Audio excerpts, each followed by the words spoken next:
Guys, good Wednesday morning. My name is Jerry Miller, and welcome to Real Talk with Keith Smith. Thank you kindly for joining us. We are live in Charlottesville, across Albemarle County, the Commonwealth, the country, and the world on the I Love Seaville Network. Today, presented by Scott Morris of Ross. Ross is just an A-plus company, Ross Mortgage Corporation, a brand that you can trust for financing with your home. Scott's phone has been blowing up. We saw him come into the studio here, making customers happy yet again. Scott Morris in a matter of moments. The Wednesday edition is a lively panel, and today's features a good man, Woody Fincham, president and founder of Fincham and Associates. You'll meet him in a matter of moments. This guy has gifted us a couple of bottles of Buffalo Trace, and that makes the host of this network quite happy. Neil Williamson, the bourbon that's in studio right now would make you smile, Sir Neil Williamson. Judah Wickhauer, let's go to the studio camera and the foreshot, and we'll welcome our friend, a brother from another mother, Keith Smith, to the show. How are you, my friend? Good, doing great, and it's just, like I said on the intro, I'm excited about this conversation. I was kind of got up a little extra early to study a little bit extra hard, because when you have somebody like Woody Fincham at the table, you need to up your game a little bit on your knowledge. I was Facebooking out to different groups, tune in, ask questions, and get engaged. Here's your opportunity to ask an expert a ton of questions. So I'll let Jerry kick it off and do the intros to everybody, and then we'll jump in with a couple of questions. Let's start with Woody. I mean, the benevolent bourbon offerer right here. The guy comes in with 2 bottles for us. Introduce yourself to everybody that's watching the show. Susan Steinmart, before we start, says one of the few experts on community land trust homes. He's super experienced with Charlottesville and Richmond properties, a guy you can trust. The props is already coming in for So, Woody, I have to interrupt you for a second. Sure. I need to jump in. Happy birthday, Susan. Today's Susan Steinmart's Steinmart. birthday. She should wander over here and take a sip of what's on the table here for her birthday. But Susan Steinmart, if you're in the vicinity, come by for a taste, please. But Woody, introduce yourself to everybody that's watching the show. I'm sorry. I'm Woody Fincham, of course, and we run a small appraisal firm here in the Charlottesville area, specializing in complex property. I mean, our claim to fame, I think, is that we're willing to pretty much do anything that the other firms around town don't want to do, residentially speaking. Do a lot of litigation support work, a lot of large estates, luxury homes, that kind of thing. And just love what I do, and I will bore you to death with appraisal talk. So ask any questions you have. We can't wait to hear it. Scott Morris, how's the week treating you, my friend? Good morning, bro. Good. I flew back in last night from Michigan. Was out there for a company meeting. Was awarded the President's Pick and President's Choice Award for the company. Yeah, thanks, man. We put 5 borrowers who were having some tough times getting under contract the previous weeks. Got them into something under contract in the last 3 days. Big wins this week. Talked to the amazing Carrie Griggs this morning. Little self-motivation call to bounce off of somebody. That guy's 1,000 miles an hour. 1,000 miles an hour, bro. I love that about him. Love it. Doing all the things, man. I'm here on a Wednesday for the most, anticipated rate speak talk coming up later. Is it really anticipated? I think this has been. This one's pretty anticipated. Yeah, but don't you think it's been priced? So has it been priced in? The 50 bips has, but that's not what they're looking. So the speak is what they're looking for, and it's the talk has been, do we get to 3% to lower inflation, or do we now have a 5% rate target? And if that's the case, are we gonna get is this a 50 bip move with 75 bip moves in the future?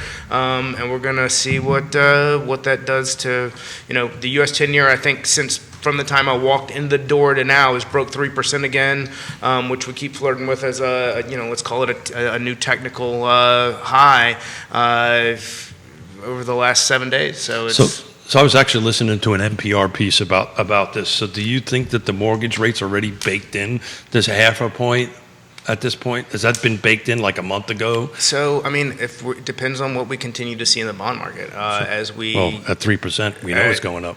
Yeah. So I don't know. I feel like we're near a plateau. But at the same time, what we see with mortgage-backed securities and what we see with just the bond market in general is going to dictate whether we truly are or not. So, We're going to jump back to that because I pulled an article that came in early this morning on the Wall Street Journal, basically talking about we've been talking about this ARM stuff coming back in. So we'll tackle. I mean, there's some, there is some good stuff out there, and scenarios for certain borrowers. But I think the key really is at this point, get in, whether it's an ARM or fixed, build some equity and refinance later.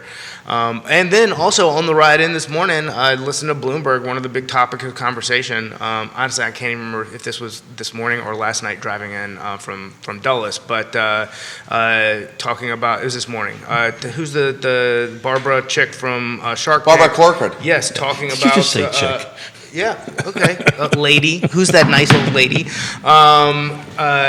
Talking about affordable housing in New York City, and like how do they create something that doesn't look like East Germany with like these columns of apartment buildings or condos or whatever you want to call it, and that that's certainly not something that's going to happen in Manhattan. But where do you put it? How do you same problem we're talking about here. Where do you put the houses? How do you get it done? I'm going to jump into Woody here real quick, but I'm going to be talking in front of the Albemarle County Board of Supervisors about housing affordability. And it ties a little bit into what you're doing every day, right? Yep. And I was thinking of you this morning. I mean, this has got to be hard for you. I mean, the numbers, the values are changing. I've got a report here from CAR. That's the first quarter that, for all intents and purposes, you might as well throw it away.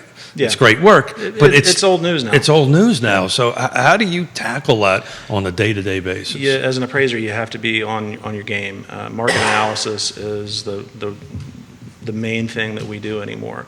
Understanding, what's going on at each transaction that we're doing appraisals for. From what I understand, we're one of the few firms that are actually asking the listing agent, well, how many contracts did you get on it? I mean, how many of those? That was going to be my first question related to this: is how much do you consider where you have 10 offers that all came in at the contract price, as opposed to what other comps are supporting? How that really affects value. So I won't get into details, but much like we've had a successful last couple of days with a bunch of contracts.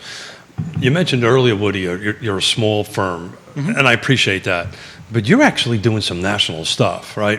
I'm looking at a per certification home sale price premium white paper you wrote for Charlottesville, but you're doing this around the country for them, right? Right. Yeah, we just finished up a 4-city study that included Charlottesville, Grand Rapids, Phoenix, and Boston. So boil down this in a few seconds or less. How is this reflecting our marketplace? So essentially in Charlottesville, we're a very accepting market to green technology, high performance homes, and Pearl does a certification on them. Well, what the certification does is it quantifies information for the appraiser and for the consumer and for anyone else who's interested in the property. So what we were asked by Pearl to do was to look at all the Pearl sales homes that have sold in the region in the last couple of years and go in and do a study to see, well, is there in fact a market premium being associated with the Pearl certification? And we found that in this case, in Charlottesville, we're about 5%. We're showing for homes that will sell higher by about 5% than a home without one.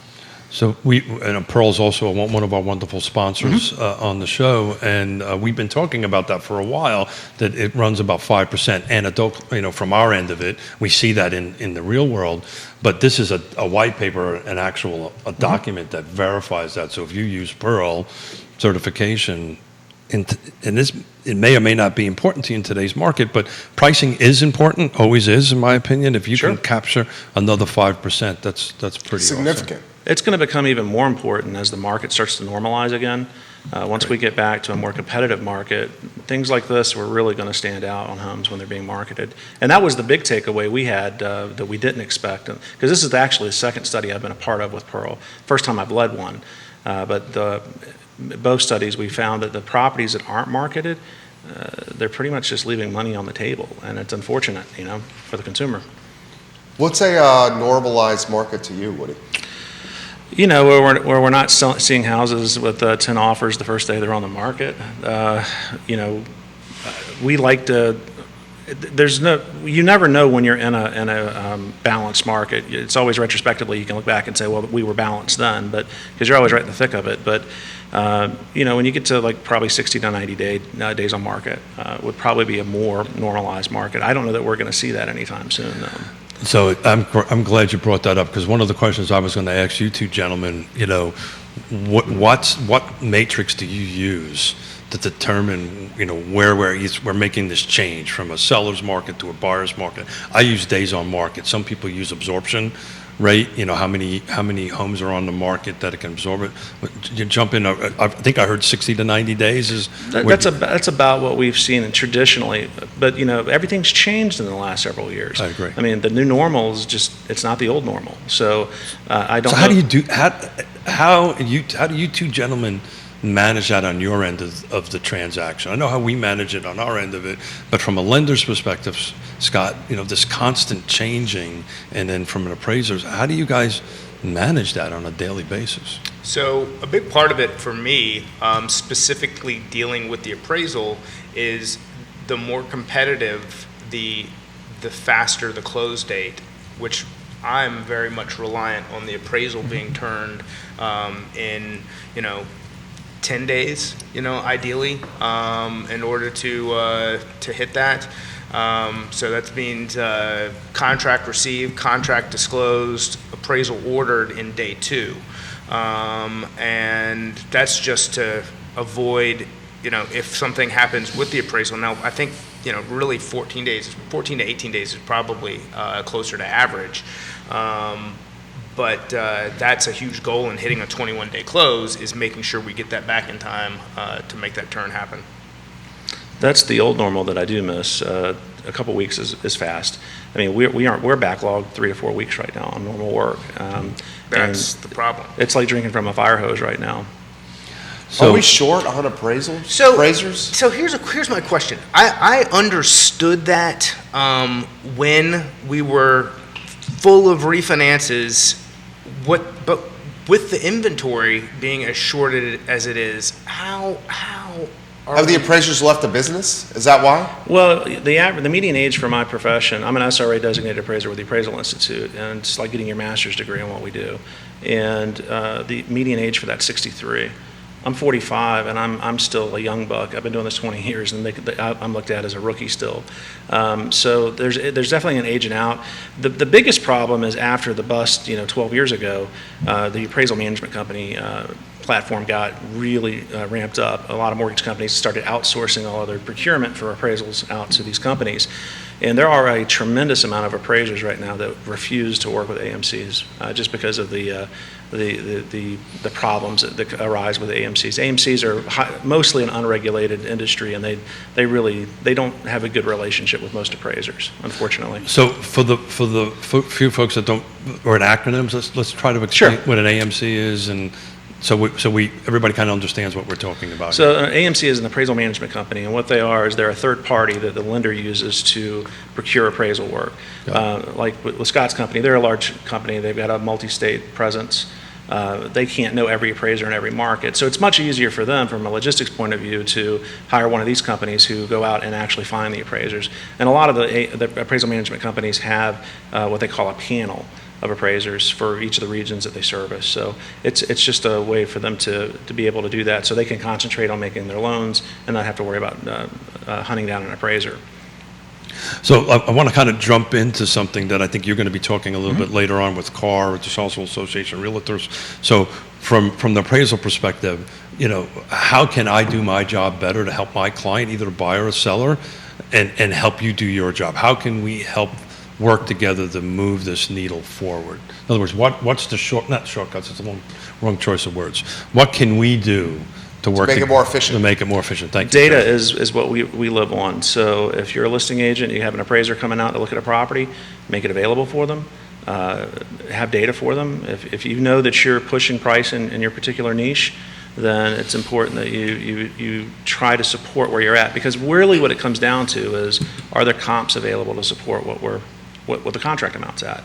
And if it's a really high priced contract, then it's really important. And then a list of renovations that have happened to the property, upgrades, anything about in that vein is good information to have for the appraiser. So to circle back to something we talked about earlier, so on top of the listing agent showing up, having put together a package saying, hey, I know that you're a fantastic professional and you're going to do your job, but I have some comps here for you already, so you kind of get to see an idea where we came up with the price point. But we also had 10 offers that took us above asking to get to this number. So not only did the market support this number, but also the number of individuals who want to buy this house are already willing and qualified to do that as well. Yeah, it's very important to know that information. Another specific piece of information in that would be how many of those 10 offers are guaranteeing the contract price, and how many of those are guaranteeing it regardless of an appraisal. That really shows a strong demand for a piece of property. It doesn't mean that through what we do as an appraiser we can always support it, but when I'm done with all my adjustments, I'm going to have a range of value. I'm definitely going to be in the upper end of that range, that whatever I can support. And we, like I mentioned earlier, we do a very in-depth market analysis. So we trend using Excel and a couple of other proprietary platforms that we use. And we know what the market's doing to the day when we're writing that report. So, and when we're making our market condition adjustments, or time adjustments as some folks call them, we're doing it by the day. We're not doing it by quarter like some appraisers like to do, which that's almost regressive. Yeah. So, especially in this market. Oh, definitely. So I'm going to be that guy that goes here, right? I know where you're going. Well, because we spend way too much time together, but which is a beautiful thing. I'm very thankful for it. But I'll be that, and we won't, we have a couple of rules. No division of politics. We don't point fingers at other people, right? So we're not going to call out individuals. What you just outlined, Yonna and I have been doing for years, right? We always do comps. We leave a package for a listing, upgrades.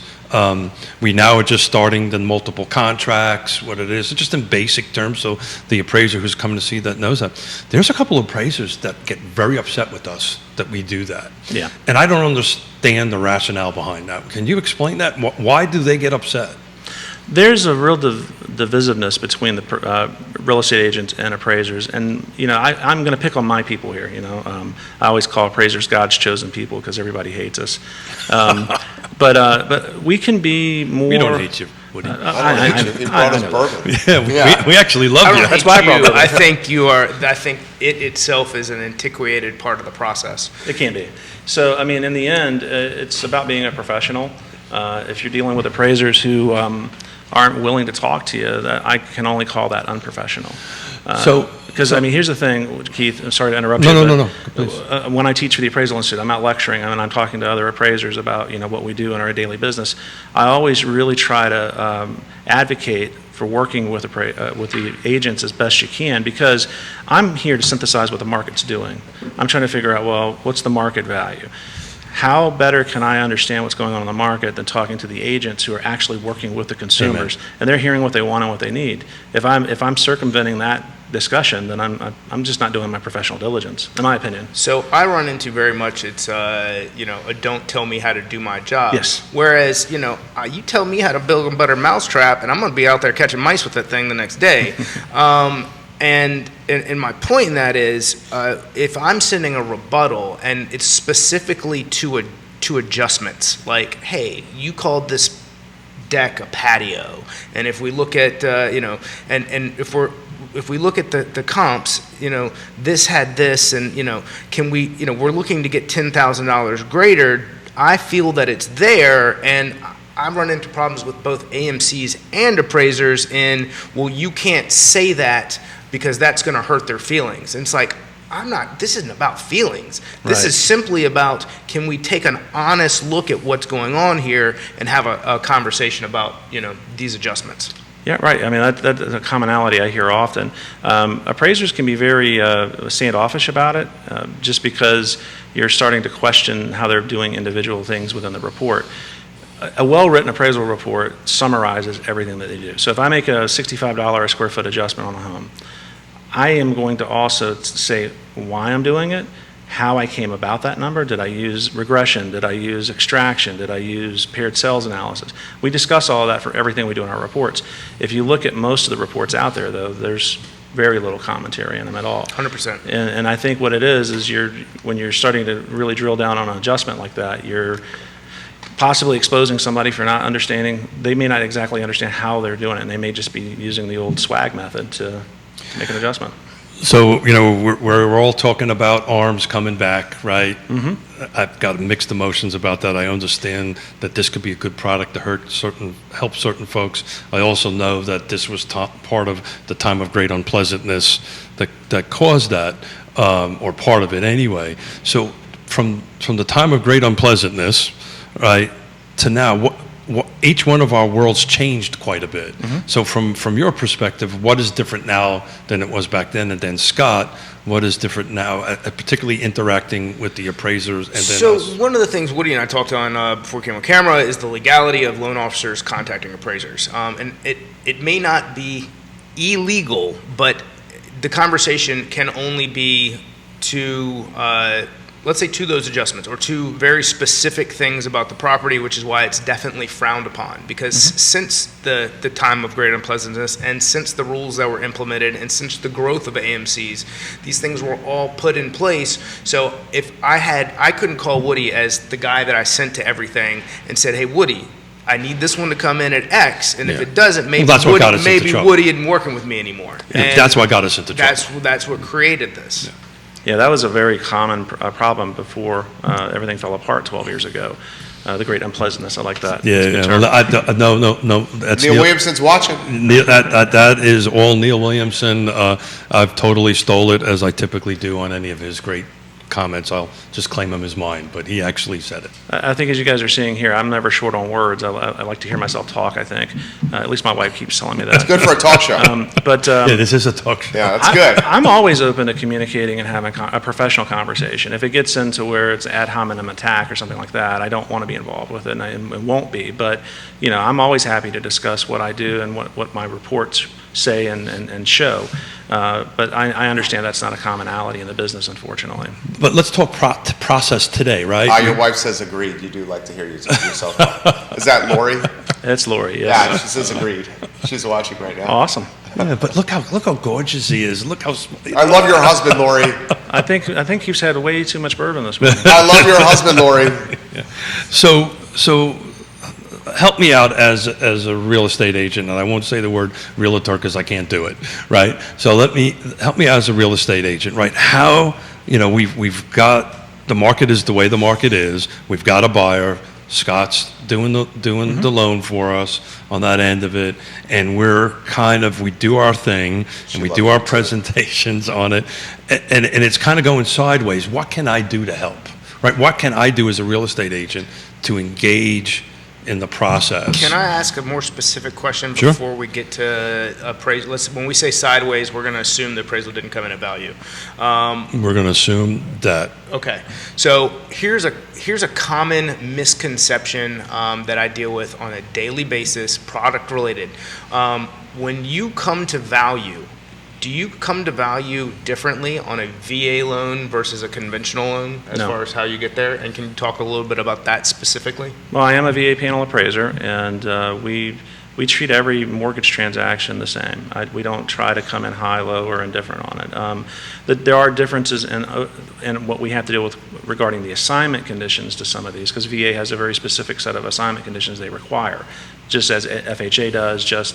And each of the AMCs also add their own overlays as well. When they're out procuring to be a vendor for a company like yours, they're going to say, well, we have all these extra things we ask appraisers to deal with because we find it makes the process easier for you as the client. It doesn't make it easier for the appraiser, but it makes it easier for everyone else involved. Sorry about that. But yeah, I mean, there should be no difference between how one handles the other. So I got a VA. My client decided to waive the home inspection, right? You do the inspection and you find some issues wrong with it. What happens next? Well, if they're minimum property required repairs, we have to flag them, and then they will have to be fixed, whether it's through the buyer or the seller, and how they negotiate that. That's not on our end. So Correct. So then we have an appraisal that's become subject to, subject to the repairs, and whether the listing agent, is happy or indifferent, it's something that's going to need to be addressed in order for the loan to move forward. And one of the things that we find on our end is useful to both us and the appraiser is to actually know that the work has been completed, actual eyes on, hey, here's the problem, before we're sending somebody back out to say, well, it looks like they did fix a handrail, but there's still an entire set of steps that looks like they pulled the treads off of and never came back and fixed. Like this, we're gonna ring you up for another $150 visit, coming out here to get this done. Please let us know when it's done correctly. So if we had a closing agent or closing attorney, somebody like Bill Tucker here, the question I would ask, okay, what's next? Right, so what happens in the transaction? Does the buyer have the ability to terminate the contract at that point? Right, I mean, I'm just going to go down a road that we probably shouldn't go at the moment, but now I'm trying to get this deal across the finish line, and is it a simple renegotiation with the other side? Is that where we're at? So from my understanding of the process, and again, I'm making some conjecture here, VA requires there to be a backdoor out for the veteran to get out of the loan if they can't get financing. So if they can't come to terms on fixing that, then the veteran can, at that point, terminate the transaction. And that's what I knew that answer. I was trying to see if somebody else came to that at the same time. So that's the answer. Correct. Scott, speaking specifically to final inspections, I can't tell you how often in my career we get sent out to do an inspection where either none of the work is done or just part of it's done. We find often that it's because the written up part of the report that discusses the repairs are never given to anyone. They should have a copy of that so they know specifically what the appraiser, because we take pictures of it and offer an itemized list of things that need to be done, and it would be a whole lot easier on our end if that was the case. And that's something that, again, goes back to professional, trusted advisors. I reach out to the buyer agent and have a conversation on let's talk about what we want to send. Like, I'll capture the entire screen. If the value's short, we're going to send the entire report so they can see that, we can talk about it, and we can come up with a way to rebut. But specifically to repairs, I'm going to send all of the repairs to the buyer agent, have that reviewed, and then say, okay, we need to get this to the listing agent ASAP, and go from there. How often do you get that reach out, hey, I need you to relook at this appraisal? Does that happen to you often? Well, not with us that much. Again, we spend a lot of time on in-depth market analysis. So every transaction can't be supported. I mean, sometimes folks are just way out in the weeds with what they're offering. But in those situations, when we get it's called a ROV, or a reconsideration of value, that's always done through the lender. We can't discuss it directly with the borrower or with the agents. We have to do everything with the lender themselves. It's a requirement under our licensure. So, usually what will happen in a situation where they've initiated the reconsideration of value is the mortgage company, each one has their own specific process for that. Usually the buyer's agent will get involved, and then they will offer rebuttals to issues they see with the appraisal and ask questions, and maybe even suggest comparable sales or alternative comparable sales to use. But again, we get a lot of those when they happen where we're already using all the sales that they're giving to us. And of course, in those situations, we can't do much because we've already considered the data they're giving us. So speaking specifically to national average, VA appraisals have come in 91.7% at or above value, where conventional is 90. This is not a product problem. So why is that? Why is it that they come in? Because it's a more in-depth appraisal? Why do they typically come in a little higher? Well, the VA has with the Tidewater. The Tidewater process. When I'm doing a VA assignment, when I go out, I look at all my data, I get back, and I'm going, you know what, this is not going to support contract. At that point, shoots a warning flare in the air and says, all right, guys, what's going on here? How did you get here? At that point, I'm reaching out to my point of contact at the lender and saying, hey, we're initiating Tidewater, and Tidewater is a process that allows them, prior to the appraisal being completed, to offer any insight, any data that they would like to offer. Sometimes borrowers will choose not to do it because they trust in the appraisal process, and they go, well, the VA appraiser is they're doing right by us by doing what they're doing, and we're only going to offer X. But most of the time, the agents will get together. Usually, the buyer's agent and the listing agent get together, and they work together on pulling data together and getting it over to us. And that data has to go through the lender. It can't go directly to the appraiser. So multiple questions coming in for Woody. This one is about the appraisal gap. How many deals have you done? And this may not apply to you. You may not know, or you may not hear about this. This may be more realtor side and lender side. But how many deals are you coming across where there's a gap between the appraisal and the purchase price? It happens a lot in the luxury section. Because usually luxury properties folks are paying whatever they want to pay for them, and usually the financing component of it's just a small piece of it. So they're putting a lot of cash into the property already. So we'll see in some cases, we'll follow up and look at something a few weeks later. Did it close? And if it closed at the contract amount and we weren't able to support it on the deal we're working on, then we know that folks are paying over. I don't think it happens that often with our work, but I can't speak for the profession as a whole in the region. Then the follow-up question to that from agents, is this going to be the best year, or the past year your best year in business? I mean, the last 5 years consecutively have been better every year by double digits as far as our revenue streams go. It's been an amazing ride. I think we're going to see some slowing down, though, probably towards the end of the normal hyper buying season, which is going to be, August, September, that time of the year. So are you seeing more of a normal cycle starting now this spring? That's what you've been saying. Yeah, this spring, it feels like this is... Days on market are lengthening. Yeah. Absorption's definitely changing. Yep. We're also, the refi market's about to just stop. I've got colleagues all over the country that are just they're dead. I mean, we're lucky that we've stayed flush with work, but there are a lot of appraisers I'm hearing from around the country that are not flush with work at all, because a big part of their business is refis. Refis will still happen because if you need to start a business or you need to send a kid to college, a 6% or 5% loan is still better than paying 18% on your credit card. But it's not going to happen. Or an 18% mortgage. Not that I've ever done that before. Wow. That's a The good first one. My first house was 18%. No kidding. Yeah. That's unbelievable. I was happy to get it. I think we were 8.5 for our first. Yeah. Price points were different, though. Yeah. That was on a $150,000 purchase. So 18% on a $150,000 purchase back in 1988, actually. That's a good chunk of change. That was a pretty large monthly payment I bet it was. on that end of it. Yeah, could you imagine buying although it's on a 30-year term, but buying a $700,000 car. house? Yeah. Well, I mean, somebody who's a lot smarter than me can go ahead and do the math. Any other questions, Jerry? Yes, the question for Woody is, where do you go, what sources of knowledge do you utilize to improve your field and your base of knowledge as an appraiser? That's a really big question. Simply stated, I mean, I'm an instructor with the Appraisal Institute, so I do a lot of teaching. And I take a lot of classes. I mean, my continuing education requirements are 28 hours every 2 years. I must have somewhere in the neighborhood of 200 to 300 hours every time I go in for my renewal. I'm constantly trying to improve. We're constantly looking at technology. We do a lot of data analysis. So data analysis requires the best software, the best hardware you can find. So that's where we spend a lot of our time and training. This is a follow-up. How many appraisals are done in drive-by fashion? Ooh.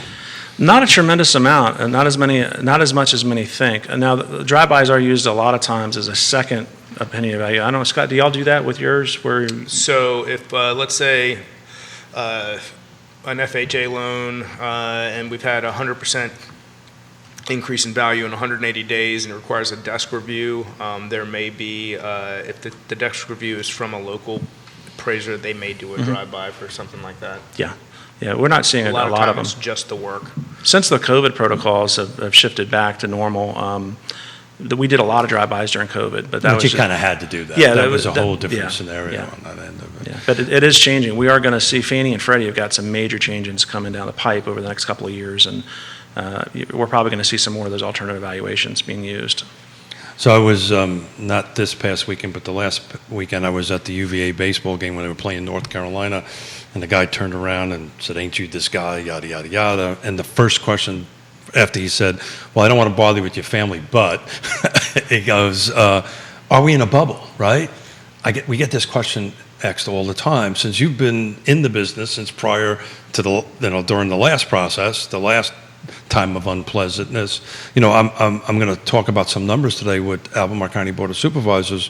Just in the county of Albemarle, year to date, There was 300, this is just single-family attached and detached. I don't do condos or new construction. There was 356 units sold in 2020.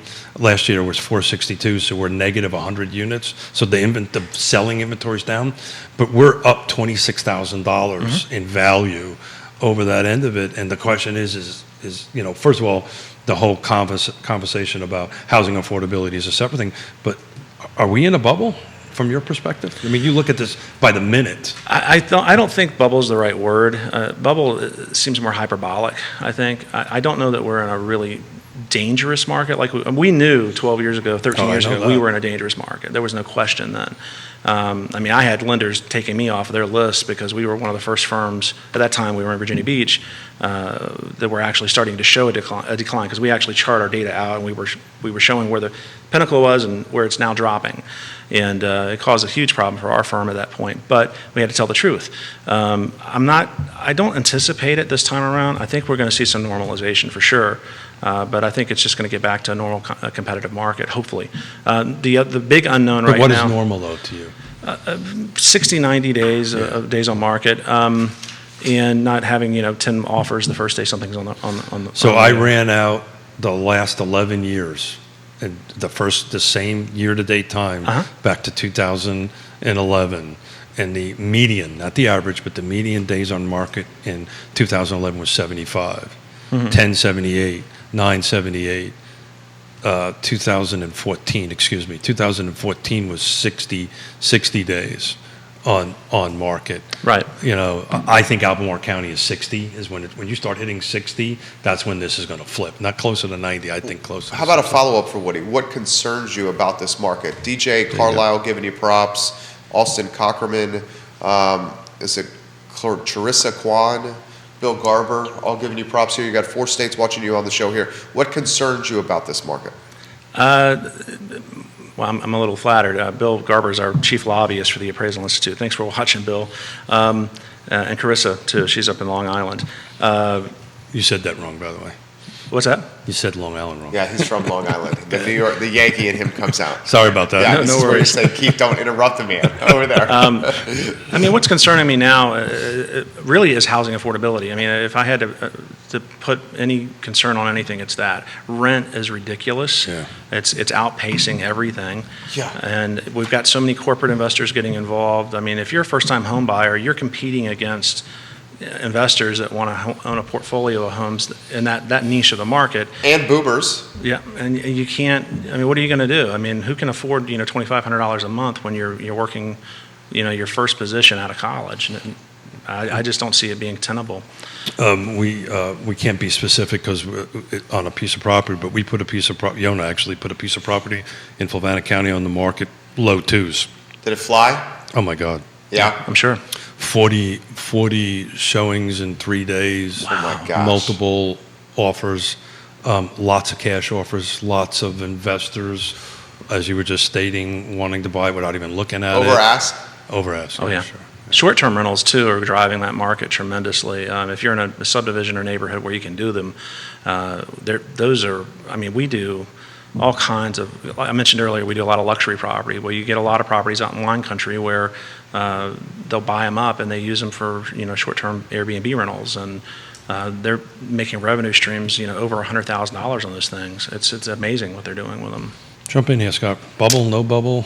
No bubble because, again, we've got a supply and demand problem that we can't build ourselves out of. So it's a human versus rooftop situation, which investors are capitalizing on. And, that is, it has its pluses and minuses. It's certainly, this is the society that we live in, and it gives a lot of good things. But the problem is the government's still in the way. Because if the government was allowing builders to build, we'd have more stuff going in the ground, and we wouldn't be fighting this not in my backyard stuff. And the more that we could put available to people. That's the not in my backyard argument. I just don't understand. Like, you've said this before. So do you have kids? Oh, cool. Where do you want them to live? In your basement forever? Okay, probably not. So let's look at what our viable options are to create a market that can sustain itself. And everyone now. There's a lot of local governments that haven't had the foresight to come up with revenue streams to support putting more people in their backyard, and that's a whole nother problem. So there's multiple levels of solutions, and every day that goes by where action isn't taken to create an answer is foregoing the problem. So take right there, Scott Morris. Keith, I'm going to throw it back to you. First, Joel Baker, giving him props. Ferris Alomani, Michael Coyle, all giving them props. Oh, wow. 5 states on the show. Keith Smith. Yeah, I mean, I've been saying it for 3 years now. Turn red tape into green tape. Hashtag, let's hashtag the hell out of that. It's interesting. The way I look at the market is, the inventory on the left side is growing anemically. The buyers are getting carved off pretty rapidly because of this housing affordability question that you're just talking about, the first-time home buyer. But the reason why this... Well, to a certain extent, the reason that we still have many multiple offers is because we had people buying houses 5 years ago at 5%. Yep. Well, guess what? That's where we are. We've seen an increase in incomes. So while we've seen an increase in housing pricing, we're not at the ultimate lows. We are certainly in a range where there's a ton of qualified buyers. So it's interesting you should bring that up. Year over year. I'm an interesting guy. Good. I was waiting for somebody to crack a wise thing. So you picked 5 years, right? Same analogy, same single family attached, detached, same time frame.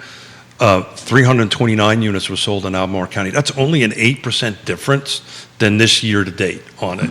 But it's a 30% year over year difference on the end of it. So you picked 5 years. Maybe you're cheating and looking at my numbers I'm not. I didn't. I can't see that. Now the difference is, Woody, the median sales price was 120 grand less 5 years ago than it is now. So if you bought 5 years ago, you earned about 120 grand in equity in your property. Is that tracking about what you're seeing out there? Yeah, that sounds like like it should be. Scott, how many? Question for you. How many borrowers are being eliminated with the rate increases that we've had? Have we had a lot of buyers pushed out? So it's less elimination versus a shift in price point.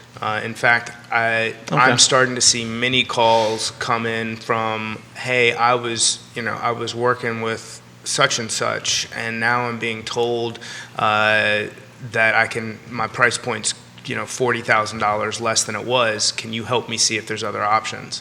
So those calls are happening. And then there's calls that, I've been making since January with updating pre-approvals to agents going, hey, John and Sally were here, but now here's an updated letter because, if we're shopping at the top of their price point, that price point's moved. Sure.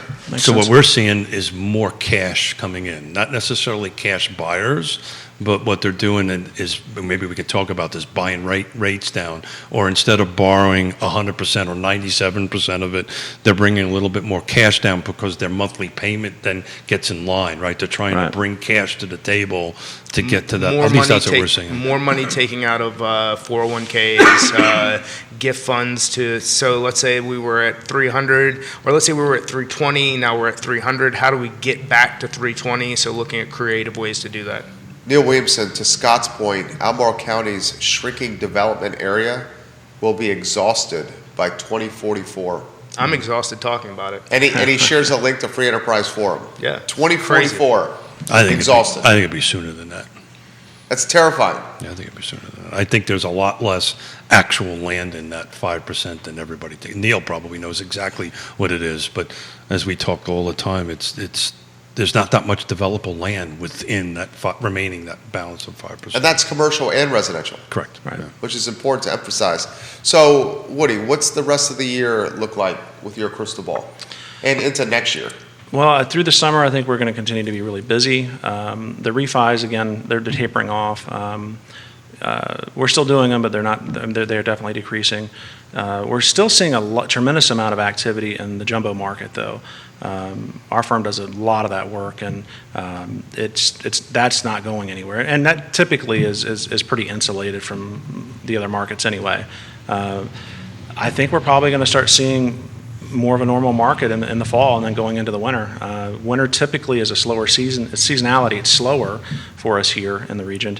But again, as long as there's all these folks that need someplace to move to, I think there's still going to be a strong demand. So again, I don't see it being, I'm not pessimistic about it. I just think it's going to slow down. So I agree 1,000% with you, so much so normally Yonna and I go away for our wedding anniversary the last week of May and the first week of June. We're not doing that for that very reason. We're starting to see things pick up, and we've decided to do that trip around Christmas time in December, because I have a 21-year spreadsheet that I track what we do, right, on that end of it. It feels like we're getting closer to this normal cycle. But back to this housing affordability, we've had a couple of listings on the market since Friday that were multiple price ranges from a couple of hundred to touching nearly $1 million. And all of them had multiple showings, all of them had multiple offers in it. So this housing affordability or this housing availability issue is affecting all price points. And I believe wholeheartedly that if we work on one price point and make that stronger, it helps all of them. Does that make sense in your world? I think so. I think so. Comments coming in. This is from, and introduce the gentleman that's watching, because he made an impact. He said, Bill Garber. He's got a question for you. Okay. He says, how are lenders looking at green and energy efficiency in today's market? Ooh. Oh, he's throwing me a softball. So I do a lot of green work. We do a lot of solar PV and certified homes. Lenders are not looking at them the right way, unfortunately. When you have a green home or high performance home, you have less carrying costs on your home, so you can afford more home usually. There are products out there that Fannie and Freddie have that will allow them to consider the green stuff, but we're not seeing 9 out of 10 times when I get an order to do a mortgage use appraisal on a green home, we have no clue that it's a green home because they're not communicating it to us. That creates a huge bottleneck issue with getting an appraisal turned around. So if I've got a 3-week turn time on something, we've just now kicked it out to 4 weeks because now I've got to go track down all this information that we could have just asked for up front. So lenders are not following through on that.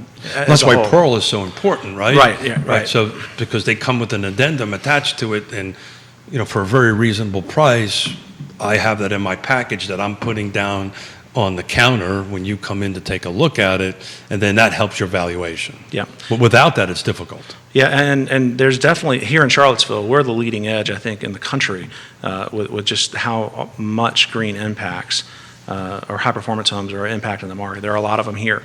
And we've got a lot of builders that are building them from the ground up that way, but we've got a lot of retrofitted homes as well. So from a lender standpoint, a lot of what, so it's not largely taken into account on new construction. A lot of the programs that exist now, there's a lot of stuff out there. So I could. It's confusing. I could be ignoring some things, but the big one that probably gets the most attention is PACE loans, and that's Property Assessed Clean Energy. Is that close to the acronym? I think so. And that allows you to capture, if you're going to do a refinance that would traditionally be a cash out, and you're going to be putting in energy efficient windows and doing those types of things to the property, it turns it from a cash out to a rate and term. So you're getting a little favorable product as far as that goes. It's something I'm familiar with. We can help talk to you about it if that's one of the things that you want to do. You could probably combine it, and I'd have to take a look if you're doing a home style or some type of renovation loan on a purchase. There's probably some options, but to be honest with you, yeah, it's something ignored. Do I look enough into that? Probably not. Yeah, but really, if I do my job right, and I'm listing Jerry's home, and we bring Pearl certification. Correct me if my train of thought is wrong. And we're gonna list Jerry's home, and we have Pearl certification come in, and we have the green thing, and we price it out right. We have all the documents to it. We sell Jerry's home at this particular price. We hand you the appraisal, and it appraises. Oh yeah, yeah, What- that's fantastic. But, Right? and that's getting more value for your seller. And in to relate to what you were saying with the lenders don't take into account, it's just like we don't take into account rising gas prices. So just because they're saving on an energy bill, and right now if they're saving on an energy bill there, they're paying for it somewhere else. Sure. So those aren't things that we take into consideration from a debt to income perspective. Again, my point is if we do our job right for Jerry and It shouldn't his, matter. it shouldn't matter to you because you now have the valuation Yeah, for it, absolutely. and we proceed and we close. Am I oversimplifying it? Mrs. Smith tends to accuse me of that regularly. Well, by the way. market we're in right now, you really don't have time to catch your breath. So, I mean, you looking at all these little small facets are almost impossible for most Well, people. if we do our job right prior to listing. Sure. Right? And, or we, it depends on what the seller's interest is, we need to get out quickly, we need to list quickly, that's something like that. But if there's a little bit of a runway, it's our fiduciary responsibility to Mr. and Mrs. Miller. Agreed. To do this work for them. Yeah, definitely. More stuff coming in for you guys. This is from Real Estate 3, Dan Pettit. Any increase in reverse mortgages? I don't do any reverse mortgages. I'm just not the person for that. I mean, Yeah. I'm certainly, there are people that it's probably a good option for. I just don't do any of them. Steve Haggart, great reminders about Pearl. Thank you for sharing that. This question comes in. Is it better to get a home built now, maybe for Keith? Is it better to get a home built now instead of getting into bid situations if buyers have time? So I'm thumbing through, even though it's 30 days late, and I haven't quite had a chance to do it. I just got it this morning. But I believe the only increase in Albemarle County in number of units year over year or quarter over quarter in this case was new construction. I read that this morning. Yeah, I don't. You probably can recite the number. I think No, it's 12%. I don't remember the number. I just remember it being up. Rings a bell, but I may be wrong. So that's the market that is actually increasing on the end of it, which is great that some of these projects that were approved back in the 1800s are starting to actually get built at this point, or started in the 1800s and recently approved. Sorry. That was a zinger. That was a zinger Yeah. at that end of it. And I'm getting texts from Ned Galloway, Albemarle County Board of Supervisors, so I have to be careful. I think he's watching on that end of it. But yeah, so it's a matter of timing, right? It's, you're going to pay more money, right? They're more expensive on the end of it. Is it where you want to be and how you want to live and all that kind of great stuff? But that's a possibility. Some people will sell their home now, cash out, go find a one-year rental, God forbid if you can find one on the end of it while Scott builds the house. It is a conversation that comes up quite a bit. More comments coming in. Your wife, Lori, we run into the issues on many refinances. Rather than purchase sales, the lender isn't aware that there are green features on the home and therefore don't order the proper appraisal. Right, yeah, we get called in quite often to help out in a situation where an appraiser's been hired, and not to the appraiser's fault at all. They just don't do high-performance homes. They don't, or it's got a solar PV system on it that they own. Those things usually add value to a property, and many appraisers are just either ill-equipped to deal with it or don't want to deal with it, and so they end up having to reshop it around, and unfortunately will lengthen out the process for folks. But that's in the refi environment, right? It happens in sales too, not as much, because usually if there's features like that on a home, it's in the listing. Got it. So we can do diligence and figure that out, but it's something that I wish the appraisal management companies and some of the lenders out there would spend more time at Loan App getting that information, because it's important to what we do. This is from Grayson. Ask Woody where he thinks the next boom market is going to be by zip code or locality. Boom market, wow. My crystal ball is broken. I've got one if you want it. He literally has a crystal I literally ball. got 3 of them right here. If you want. I have one back here. We have some magic wands. We got magic wand. You want a magic wand? We got a magic Sure, wand. You can sure, wave why a not? magic. You can maybe. I really don't know how to answer the question, because we're so focused on valuing the things that we're doing that figuring out where we're going to be in 3 months or even a year from now is really difficult. I think the short-term rental market's going to continue to develop big time. So let me try asking the question a different way. Where are you seeing in the last let's say the beginning of this year, most of your appraisals at? Is it being concentrated? Is one area all of a sudden picking up more than another area a year ago? It's or- hot everywhere. Got it. We handle Louisa out to the western part of the state, to the state line, all the way up to above Harrisonburg down to Lexington, and of course, Charlottesville is our center. It's our heartbeat for our business plan. But every place is hot. I don't know any market that isn't right now. To that point of short-term rentals being the growth goes directly to my point of what I think, and this is just, some old redneck's opinion, that the DSCR, debt service recovery loans, are the first potential, if there's something that has a soft point as far as defaults in the market, because a lot of it is can be stated income based on what they project the rentals to be, and they can, there's a ton of tools to come up with this. But just like just like contractors, if when they have a hard time with subs, because subs are taking all the homeowner, like they jump all over homeowner work, like they're beating John homeowner because he's paying them this, and they can't get their floor guy in or their window guy in or And whatever. they're getting paid right away. And they're getting paid right away. Yeah, sure. The first thing that drops is the homeowner work. Sure. And then these guys are coming back to the contractors, well, hey, I can work for you now, and then they may have found that they found somebody else or they've worked out a new thing. The first thing that's going to collapse, because I think we're still in this amped up, this summer's not going to be like last summer, so the secondary home, these short-term rentals still look really sexy, but the first thing that's going to go away is the spend on that type of travel. Yep. And so those loans are going to be the dangerous loans in the future. And that, I think that was part of the Fed's forecast in putting these additional loan level price adjustments on secondary homes earlier in the year when they did it. Yeah, but I mean, and that ties into, are we going to have another foreclosure problem? I'm not saying that. No. What I was trying to get at is, unless there's a global change, unless there is the pop of some balloon or bubble, right, which there isn't going to be. I think we all agreed there's just going to be let a little bit of air out in the bubble and the balloon instead of I'm being... just saying if there's a pain point, that's the pain point. Yeah, I agree. but What do you consider a short-term rental? That just came in, and Joseph Gentile is giving Woody Fincham some props through a zinger in the comments section over there. But Joe Gentile giving him some props. What do you consider a short-term rental in time? Airbnbs, like, and so let's say less than 30 days. So it's interesting. I showed a home last night to a client. We're going to go show it again today. We're trying to get the ROI to work on it. Actually, I think this is a client we're going to hand your way by the end of today. On the end of it, it's at a price point that's above their comfort zone, but it has an ADU in it. Ooh.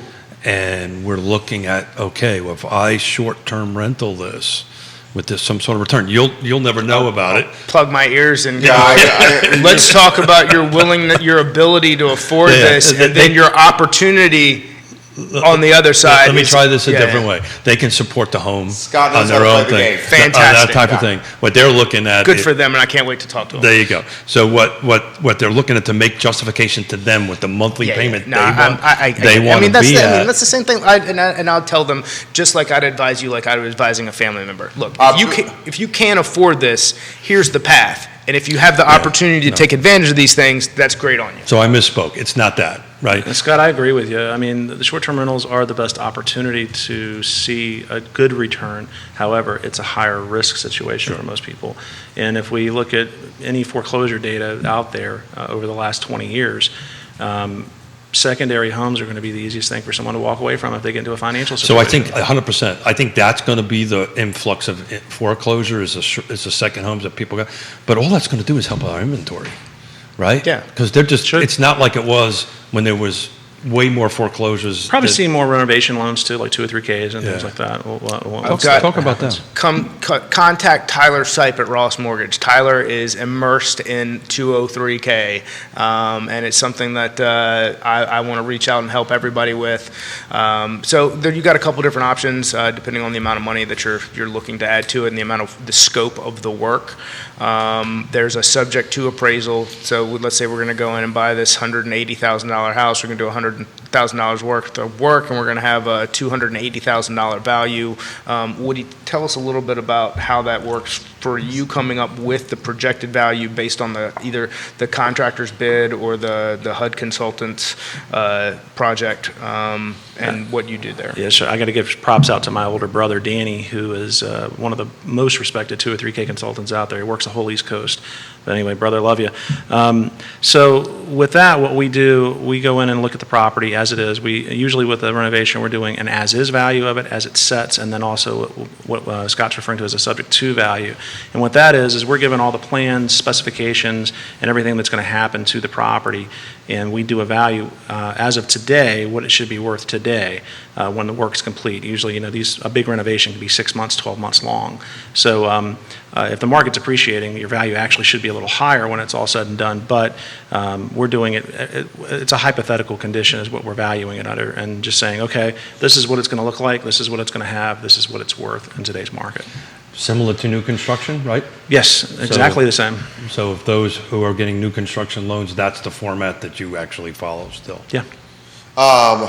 You're getting props from a lot of your buddies here. Bill Garber is offering a lot of commentary. He responds to the question that I asked you about hot zip codes or area. Yeah. He said, I asked Woody a similar question a year ago, and he said Waynesboro and Cape Charles. In reality, it's any zip code near a winery that makes a solid petite Bordeaux.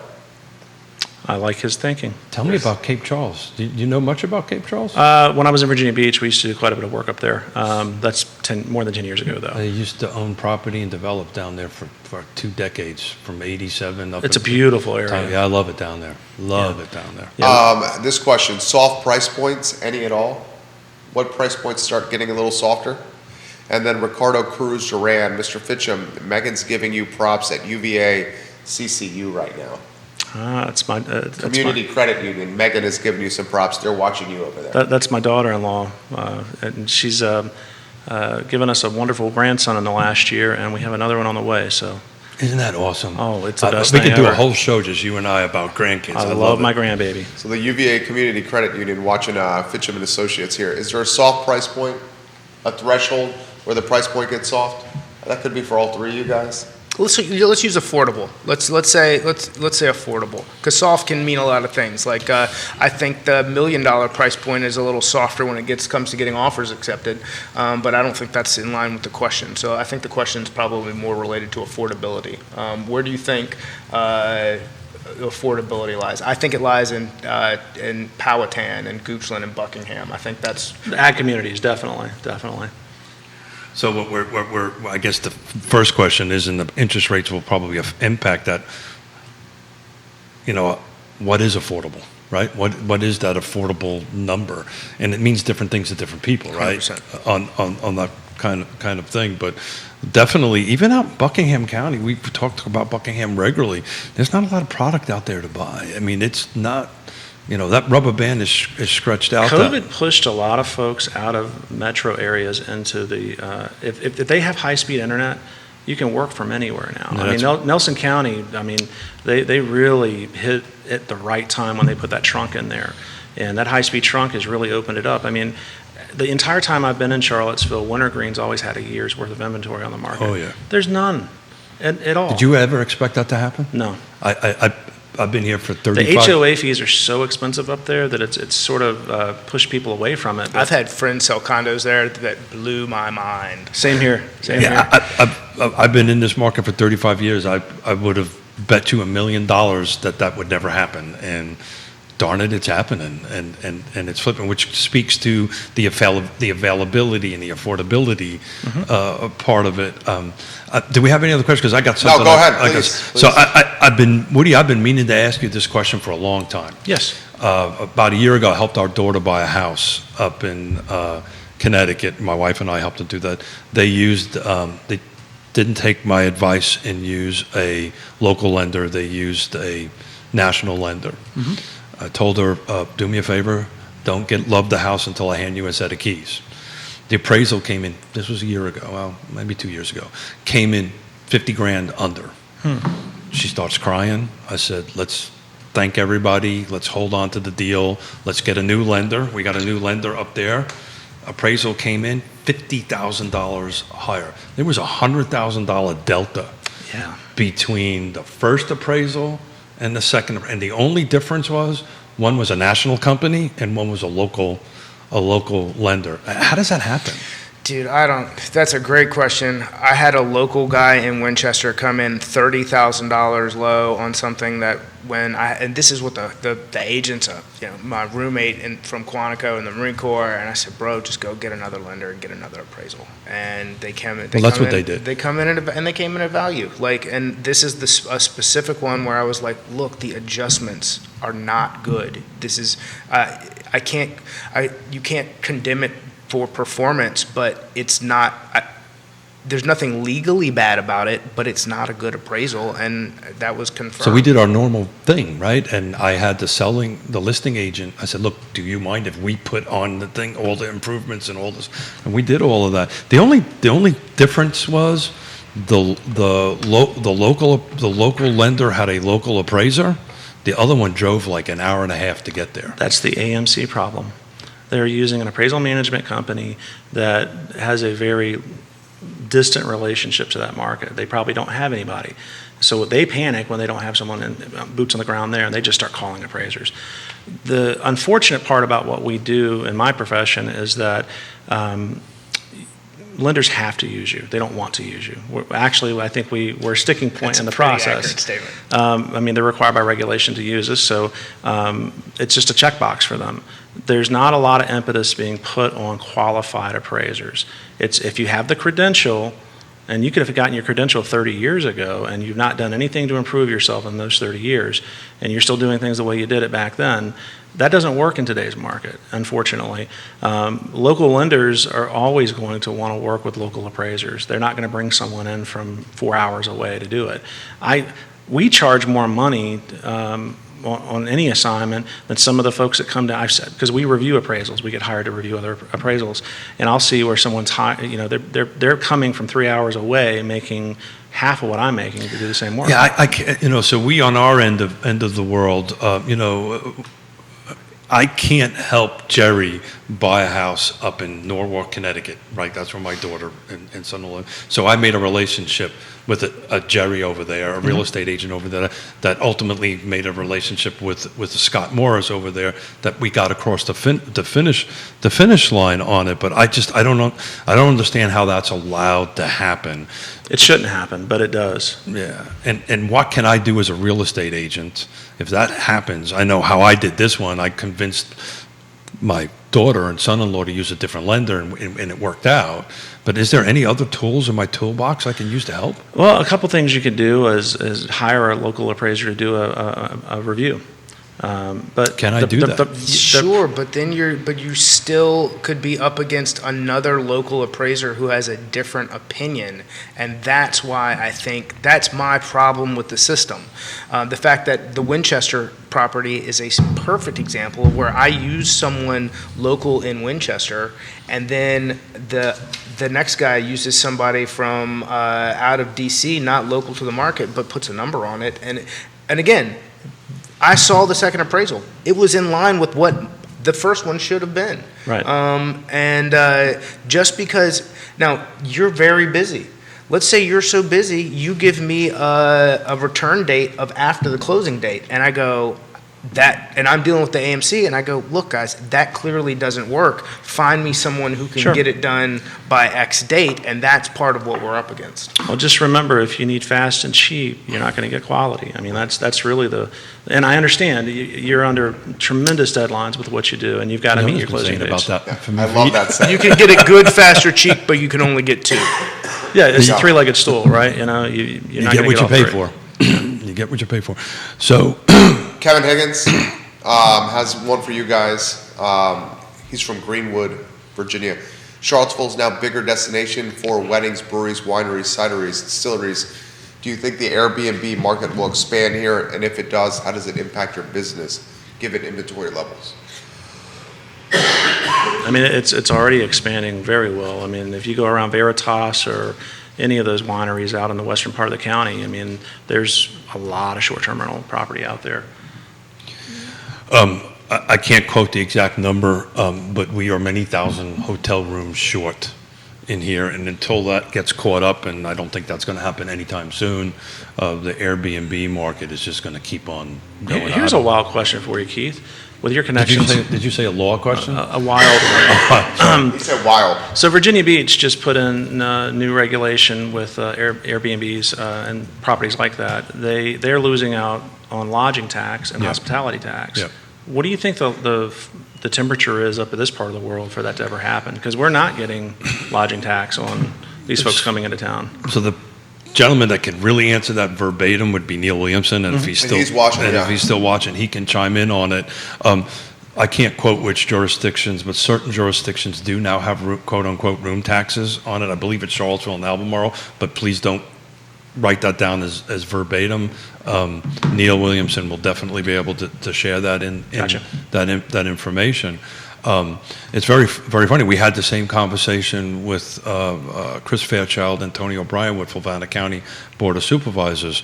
You know, they don't have a meals tax, right? They don't have a business tax. They don't have Albemarle requires lodging tax. lodging That's tax. what he said. Yeah, got it. I believe there's a business license you need to sign up on. Charlottesville too. Yeah, because I thought I was, but I'm not sure if the rest of the other jurisdictions do. I'm not sure if Nelson does. All the outlying counties are very agrarian. I mean, there's a lot of ag zoning. Ag zoning allows accessory dwelling units by right.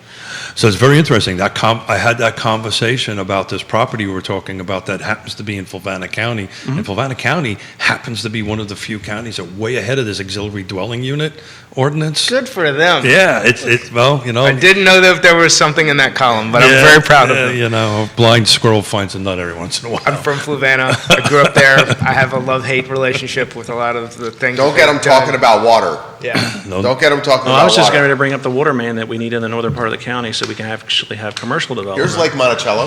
What do you- well, we're going to get it. It's It's not big enough, though. well. I don't know if we got enough time to talk about And this. then what that's doing to the James I don't know if River we and wanna a open bunch this of Pandora's property box. owners Yeah. that live down there. To make a long story short, you're within 18 to 36 months, there will be the James water flowing into Zion's Crossroads. You're 100% right. The one that they built for $20 million only handles 80,000 gallons of water a day. Yeah. You and I drink that in bourbon on a regular basis. So Woody, your final take for the buyers and sellers that are watching here. It's a turbulent market. Offer a message to everybody that's watching and listening. Take a deep breath, folks. If you're looking to buy, go buy. I mean, the rates are still historically great. I don't know that I would, if I needed to move right now, I wouldn't have a problem, getting a 5% mortgage. That doesn't bother me that much. Although I'm at 2 now, so I don't think I'll ever move at this point. Unless That's a great rate. Unless Lake Monticello decides to go Let's crazy. sit down and talk. I might be able to talk you into moving a little bit. But look, the other thing which we didn't get to, guys, we'll save this for the next show. We're at 2.5% unemployment in our region. I'm wondering what impact that's having on the housing market and the overall market. We'll save that topic for the next show. But Number one driver for residential real estate. So there you go. That was a short version of it. Neil Williamson, Greene County and Fluvanna County collect lodging tax, but the enforcement is not as vibrant, in quotes, as Charlottesville and Albemarle County. Thank you, Neil, for offering that perspective. I just don't know if we have a hotel in Fluvanna County. Isn't one coming? No, so that's in That's Louisa? That's in Louisa. All Is the that Motor Lodge still on Fort Union? is that even still open? I don't know. That's don't my think Kevin so. Higgins says there's no hotels in Western Albemarle. Yeah. What do you think about that? Wedding destination and there are no I, hotels in I, Western I Albemarle? never understood that. But that type of development, unless it's done intentionally the right way, it's going to take away from the appeal of the bucolic nature of that part of the county, though. I don't. We were speaking about Albemarle, right? Yeah. Yeah. So it would have to be part of some sort of development. There may have been a pad site that is now moved into something else at Old Trail that I thought would have been a great hotel on that. It was set up for it. I think it turned into an apartment complex, if I remember correctly, on that end of it. That's where you would put a hotel site where all the services are and so forth. Lori says, no, sir, we're not moving.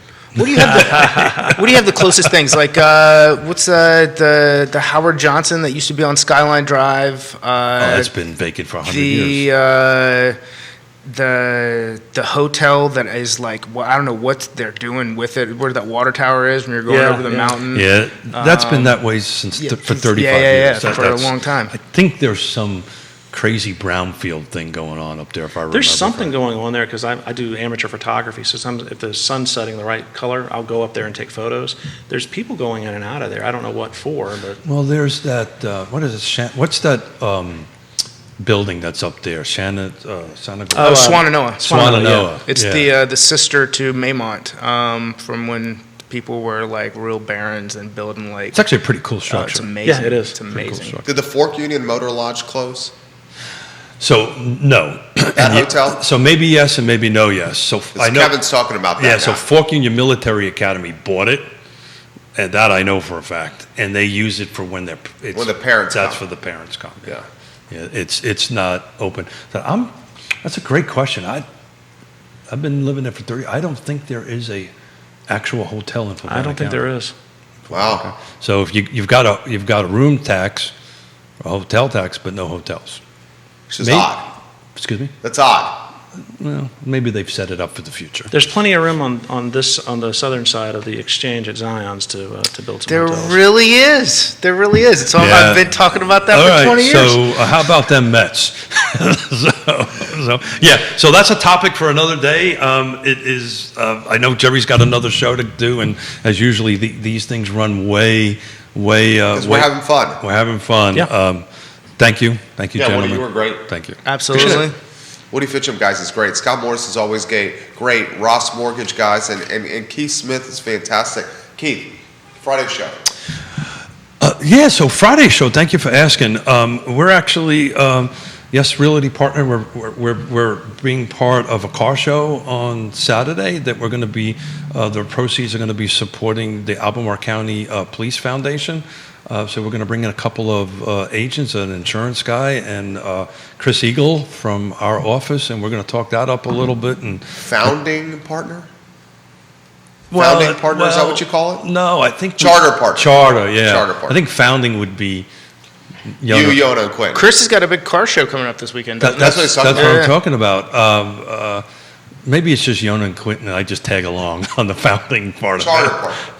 Charter Yeah. partners on that. We love Chris Eagle. But we're excited about it. It's going to be a lot of fun. And normally on Fridays we do some political roundtables, so this is going to be fun. And we're going to tie together how, like we did today, how the insurance and the real estate work together. So we're excited about it. He's Keith, Scott, Woody. Judah's our director. I'm Jerry. This is Real Talk with Keith Smith, presented by Ross Mortgage on a Wednesday.